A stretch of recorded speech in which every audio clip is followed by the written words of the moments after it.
लेकिन ये मदे पे ने 590 अरब, और अगर पिछले साल 380 अरब सी ते इस साल 590 अरब है ते 2 महीने रह गए ने ते अगले साल की बनना?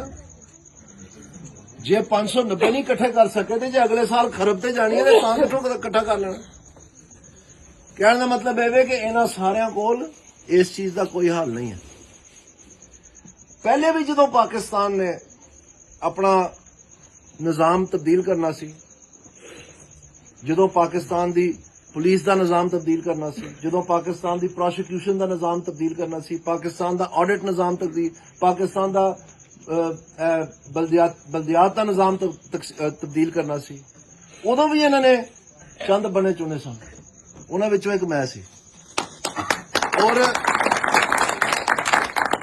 उस वेले जो पता लगा लोगों का 2, 4, 5, 10 साल के कौन किन्ने पानी च है, ते ओहदे बाद उन्होंने मैनू उस अदारे का चेयरमैन बनाया सी। कहने का मकसद ये कि बहुत घट लोग ने जिन्होंने सब तो पहले मुआशियात दे विच उस मुआशियात दे अंदरून उस खसूसी शोबे दे विच अपनी महारत हासिल की होवे, जिहड़ा कि अदारियां नूं तब्दील करन दी साइंस है, उन्होंने न्यू इंस्टीट्यूशन इकनॉमिक्स कहते हैं। वो दुनिया दे विच ही लोग घट ने और पाकिस्तान विच ते नाम निहात ने, उन्हां विचों एक मैं हां। और कामयाबी नाल करके दिखाया।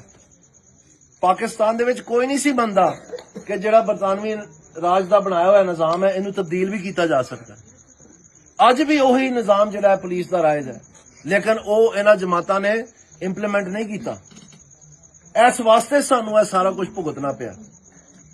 इस वास्ते जो कुछ पाकिस्तान च हुंदा पिया क्योंकि पसे पर्दा भावें जिहड़ा मर्जी होवे, अगे उहदा मूंह ते पुलिस वाला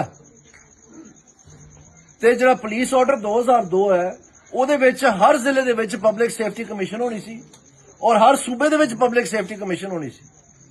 उस पब्लिक सेफ्टी कमीशन दे निगरानी दे विच पुलिस ने अपना काम करना सी। आईजी दी तैनाती तक उस पब्लिक सेफ्टी कमीशन ने करनी सी और उहदी बनावट इस तरह बना दी गई सी कि उहदे च 50% जिहड़े ने वो अपोजिशन दे यानी जिहड़ी जमात हुकूमत विच नहीं है और 50% जिहड़ी जमात हुकूमत विच है उहदे मैंबर होने सन।